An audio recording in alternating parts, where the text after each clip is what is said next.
Most of history happened because no one wanted to spoil the mood by saying, "This is a terrible idea." At several points in history, entire civilizations looked at an obviously bad idea and said, "Yes, that one," not because it worked, not because it helped, but because once everyone agrees something is normal, it becomes very hard to admit it's stupid. Bloodletting, medical vibes-based healing. If you felt unwell in the ancient or medieval world, the diagnosis was simple. You had too much blood. This was considered bad. Not for any measurable reason, just spiritually inconvenient. Bloodletting was used for everything. Fever, sadness, headaches, and general disappointment with being alive. The treatment was beautifully efficient. If you felt weak before, you would soon feel much weaker, which was taken as a sign of progress. Doctors loved bloodletting because it looked like medicine. There were tools, there were procedures. There was a very clear sense of doing something. And if the patient got worse, that wasn't failure. That just meant the illness was stubborn. If the patient died, the conclusion was obvious. Too late, should have bled them earlier. This system persisted for centuries. Not because it worked, but because everyone involved felt useful. Patients felt treated, doctors felt competent, and society felt reassured that suffering was being handled by men with opinions and knives. Bloodletting wasn't medicine, it was confidence. With a knife, lead pipes, Rome's long, angry experiment, Rome was extremely proud of its plumbing. And honestly, fair enough. Aqueducts, public baths, fresh water for millions of people, a masterpiece of engineering. Rome also made one small, deeply Roman decision. They built it all out of lead. Lead pipes, lead cookware, lined wine vessels, lead added to sweeten the wine, which meant Rome enjoyed clean water, hot baths, and a slow, enthusiastic poisoning of its own population. Lead doesn't kill you quickly. That would have been noticeable. Instead, it makes you irritable, impulsive, confused, and absolutely convinced that everyone else is the problem. So, when Roman politics became loud, violent, and irrational, no one stopped to ask whether the issue might be the plumbing. Historians later called this moral decay, which is a very dignified way of saying everyone was angry all the time, and no one knew why. Emperors became erratic. Senators shouted. Wine was popular.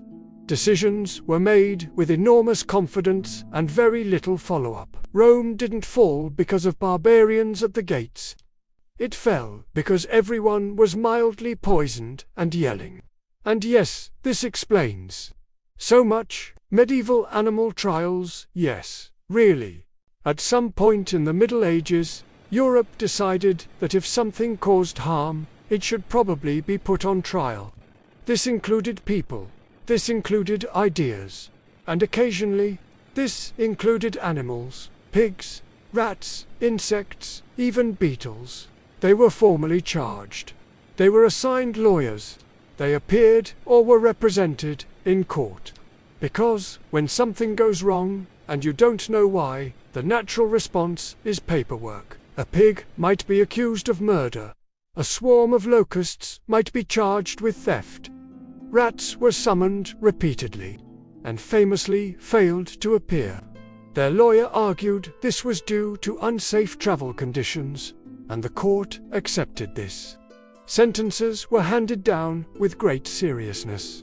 Animals were executed, exiled, or, in some cases, politely excommunicated. Not because anyone thought the pig understood the law, but because the law needed to feel involved. This wasn't madness. This was a system doing its best to impose order on a world that refused to cooperate, which is comforting. Even if you're sentencing a pig to death by logic. Not all bad ideas were serious. Some of them were just stylish. For long stretches of history, people looked at clothes and thought, yes, this should hurt. Take corsets. designed to reshape the body by politely relocating the internal organs. Breathing was optional. Fainting was fashionable. If you collapsed gracefully, it meant the dress was working. Then there were arsenic dresses. Bright green. Very popular. Also poisonous. They looked stunning. They glowed. They occasionally made the wearer and everyone nearby mildly toxic, which was inconvenient, but worth it because the color was excellent. And then there was ancient Egypt.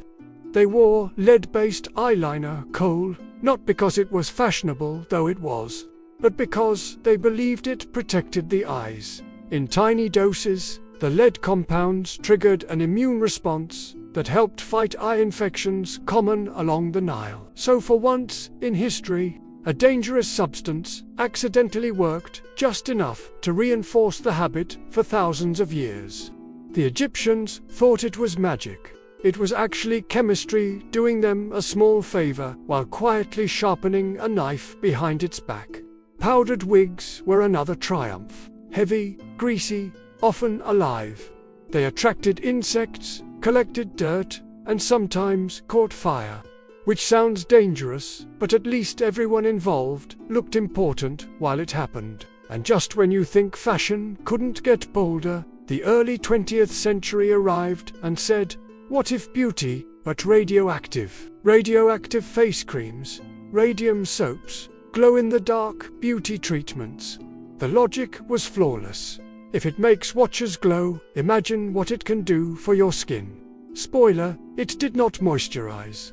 And through all of this, the rule stayed the same. If something hurts, costs a fortune, and requires constant maintenance, it must be important. Fashion didn't kill people because no one noticed the danger.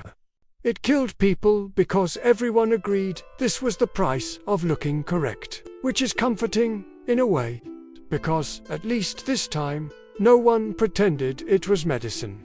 The most dangerous ideas aren't the evil ones. They're the ones that feel normal. The ones everyone agrees on. The ones that hurt just enough to be considered respectable. Because once a bad idea becomes tradition, questioning it starts to feel rude. History rarely thanks the person who spoils the mood by noticing the obvious and insisting we stop doing it. If you enjoy history that laughs first and thinks second, subscribe.